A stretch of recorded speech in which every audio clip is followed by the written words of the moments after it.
ओम नमो भगवते वासुदेवाय। जय श्री हरि। वृद्धाम चैनल में आप सबका स्वागत है।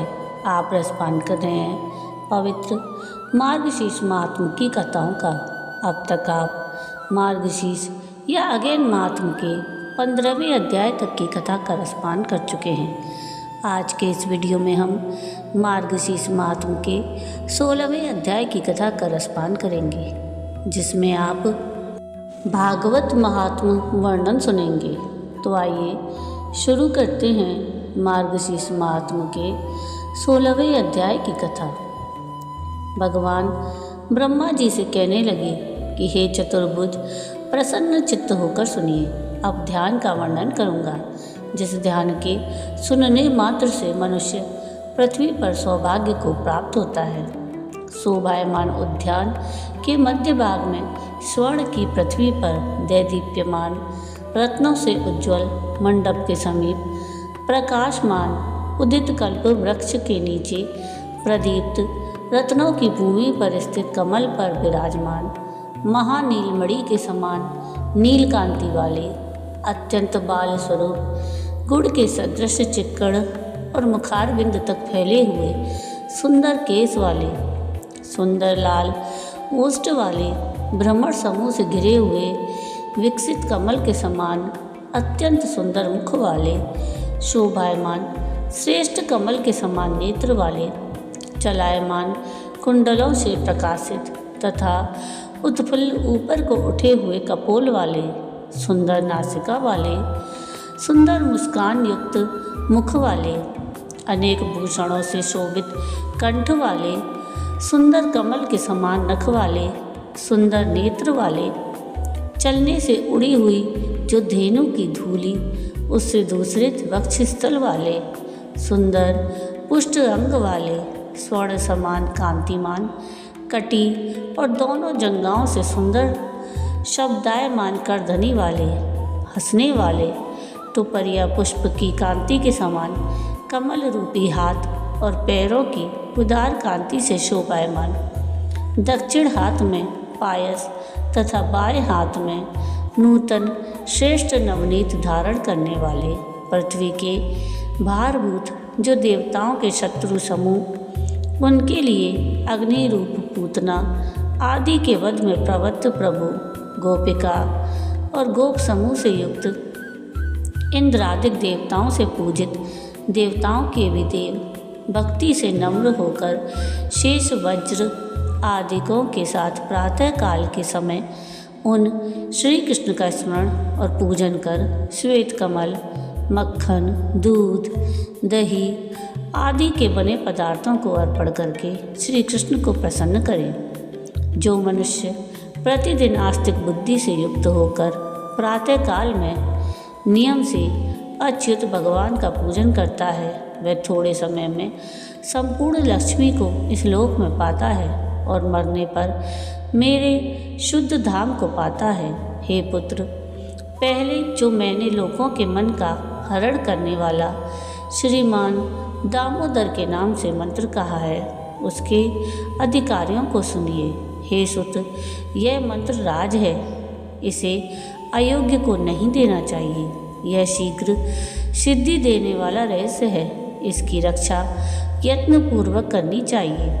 आलसी मलिन क्लेश युक्त दम्भी मोह से युक्त दरिद्र रोगी क्रोधी भोग की लालसा करने वाला असूया और मत्सरता से ग्रस्त शठ कटु वचन बोलने वाला अन्याय से धन संचय करने वाला पर स्त्री से गमन करने वाला सदैव विद्वानों का बैरी ज्ञान से शून्य अपने को पंडित मानने वाला व्रत से भ्रष्ट क्लेश से जीविका करने वाला चुगलखोर दुष्ट मनोवृत्ति वाला बहुत अधिक भोजन करने वाला क्रूर कर्म करने वाला दुरात्माओं का मुखिया कृपण पातकी भयंकर आश्रितों को भय देने वाला इस प्रकार के दुर्गुणों से युक्त मनुष्य को शिष्य ना बनाए। यदि कोई ऐसा शिष्य बनाता है तो उसका दोष गुरु को भी लगता है, जैसे मंत्री का दोष राजा को, स्त्री का दोष पति को लगता है। वैसे ही शिष्य का दोष गुरु को भी अवश्य लगता है।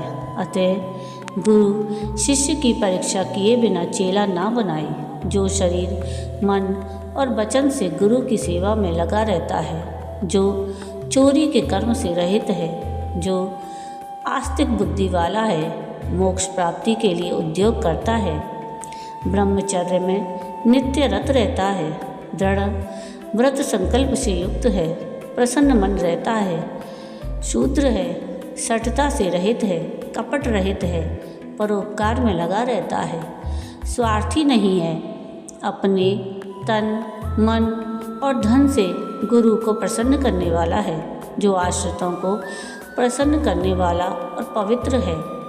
इन गुणों से युक्त शिष्य को मंत्र देना चाहिए, दूसरों को नहीं। जो अयोग्य शिष्य को मंत्र देता है उसको देवता का श्राप लगता है। अब मैं गुरु का लक्षण भी कहता हूँ। जो मुझ में चित्त रखता है, शांत चित्त है, क्रोध रहित है, सबका मित्र है, श्रेष्ठ और लोक व्यवहार में समदर्शी है, वह गुरु कहा जाता है। जो वैष्णवों को मानता है, नित्य ही मेरी कथा में लीन रहता है और सदा मेरे उत्सव में रहता है, कृपा का सागर है, पूर्ण मनोरथ है, समस्त जीवों का उपकार करने वाला है, स्वयं सब प्रकार से निष्प्रय है, सिद्ध है, समस्त विद्या का पंडित है, समस्त संदेह को दूर करने वाला है, आलस्य रहित है, श्रेष्ठ है, लोगों का मान्य है, ब्राह्मण है, समस्त भूत, भविष्य और वर्तमान को जानने वाला है और जो सब पर अनुग्रह करने वाला है। जो इन गुणों से युक्त है वह मनुष्यों का गुरु है। हे पुत्र, मार्गशीर्ष मास में मेरे मंदिर में ऐसे गुरु से मंत्र ग्रहण करना चाहिए और विद्वान विष्णु के व्रतों को ग्रहण करें। मेरे प्रिय श्रीमद्भागवत का हमेशा श्रवण करें। मुझको प्रसन्न करने वाला और लोक में प्रसिद्ध श्रीमद्भागवत नाम पुराणों का श्रद्धा युक्त होकर श्रवण करें। जो मनुष्य नित्य श्रीमद्भागवत पुराण का पाठ करता है उसको प्रत्येक अक्षर में कपिला गोदान का फल मिलता है और जो भगवान का आधा श्लोक अथवा श्लोक का एक पाद नित्य पढ़ता है या सुनता है उसको 1000 गोदान का फल प्राप्त होता है। हे पुत्र, जो जितेंद्रिय होकर भगवान के श्लोक का पाठ करता है वह अष्टादश पुराणों के पाठ फल का भागी होता है। जहाँ पर मेरी नित्य कथा होती है वहाँ पर वैष्णव वास करते हैं और जो सदा मेरा पूजन करते हैं वह कलयुग के दोष से दूर रहते हैं। जो मनुष्य अपने घर में वैष्णवों के शास्त्रों की पूजन करते हैं वे समस्त पापों से मुक्त होकर देवताओं से वंदना किए जाते हैं। जो अपने घर में इस कलयुग में भगवत शास्त्र का नित्य पूजन करते हैं, पद पदार्थ की व्याख्या करते हैं और कहते हैं मैं उन पर अत्यंत प्रसन्न रहता हूँ। हे पुत्र, जितने दिनों तक घर में भागवत शास्त्र की चर्चा रहती है तब तक पितृ दूध, घी और शहद तथा जलपान करते हैं। जो लोग भक्ति से वैष्णव को भागवत शास्त्र को प्रदान करते हैं वह कल्प कोटि सहस्त्र वर्ष पर्यंत मेरे लोक में वास करते हैं। जो सदैव अपने घर में भागवत शास्त्र का पूजन करते हैं वे महाप्रलय पर्यंत तक सब देवताओं को प्रसन्न कर देते हैं। घर में भागवत का आधा श्लोक का एक पद रटना श्रेष्ठ है और अन्य सैकड़ों हजारों शास्त्रों के संग्रह से क्या प्रयोजन, अर्थात सब व्यर्थ हैं। कलयुग में जिसके घर में भागवत शास्त्र नहीं वह यमराज के पाश बंधन से कभी मुक्त नहीं हो पाता। कलयुग में जिसके घर में भागवत शास्त्र नहीं है वह कैसे वैष्णव हो सकता है? वह तो चांडाल से भी अधिक नीच है। हे लोकेश, हे पुत्र, मेरे प्रसन्नार्थ सर्वस्व देकर भी श्री भागवत शास्त्र का संग्रह करना चाहिए। कलयुग में जहाँ जहाँ पवित्र भागवत शास्त्र होता है वहाँ पर ही मैं सदैव देवताओं के साथ वास करता हूँ और वहाँ पर नित्य समस्त तीर्थ, नदी, सरोवर, यज्ञ, सातपुरी और समस्त पर्वत वास करते हैं। हे लोकेश, यश धर्म में विजय चाहने वाला धर्म बुद्धि मेरे भागवत शास्त्र का पाप क्षय और मोक्ष के लिए श्रवण करे। श्रीमद् भागवत पुराण आयु, आरोग्य, पुष्टि को देने वाला है।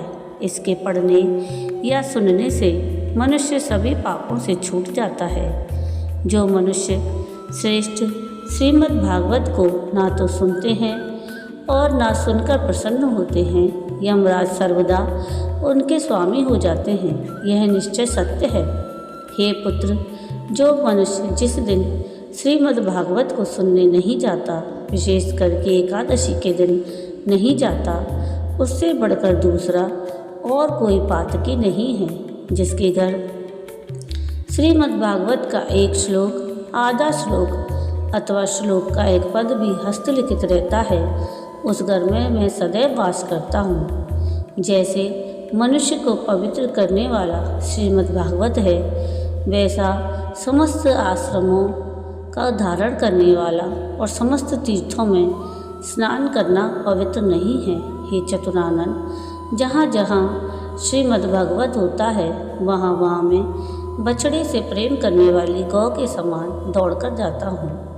जो मेरी कथा का वाचक है और जो मेरी कथा के श्रवण में रत रहता है अथवा मेरी कथा को सुनकर प्रसन्न होता है, मैं उसका त्याग कभी नहीं करता। हे पुत्र, जो श्रीमद् भागवत को देखकर खड़ा नहीं होता, उस मनुष्य का 1 वर्ष का पुण्य नष्ट हो जाता है। जो श्रीमद् भागवत को देखकर उसके सम्मान के लिए खड़ा हो जाता है या नमस्कार करता है, उसको देखकर मुझको अतुल प्रीति होती है। जो मनुष्य श्रीमद् भागवत को देखकर उसके सम्मुख जाता है, वह पद पद में अश्वमेध यज्ञ के फल का अवश्य भागी होता है। जो मनुष्य उठकर श्रीमद् भागवत को प्रणाम करता है, उसके लिए मैं धन, पुत्र, स्त्री और भक्ति देता हूँ। हे पुत्र, जो अत्युत्तम उपचारों से श्रीमद् भागवत को भक्ति से सुनते हैं, उनके मैं वशीभूत हो जाता हूँ। हे सुव्रत, जो मनुष्य मेरे समस्त उत्सवों में स्वरूप भेद से भक्तिपूर्वक श्रीमद् भागवत का श्रवण करते हैं और वस्त्र, अलंकार, पुष्प, धूप, दीप आदि उपहारों से पूजन करते हैं, वे मनुष्य मुझको अत्यंत वश में कर लेते हैं, जैसे श्रेष्ठ पति को पतिव्रता स्त्री वश में कर लेती है। इति श्री स्कंद महापुराणे मार्गशीर्ष मास महात्म्य भागवत महात्म्य वर्णन 16वां अध्याय समाप्त हुआ। जय श्री हरि। तो ये थी मार्गशीर्ष महात्म्य के 16वें अध्याय की कथा। आपको आज की ये कथा कैसी लगी मुझे कमेंट करके ज़रूर बताइएगा। और अगर आपको आज की ये कथा पसंद आई हो तो प्लीज़ इसको लाइक शेयर ज़रूर कीजिएगा और मेरे चैनल को सब्सक्राइब कीजिएगा और कमेंट में राधे राधे ज़रूर लिखिएगा।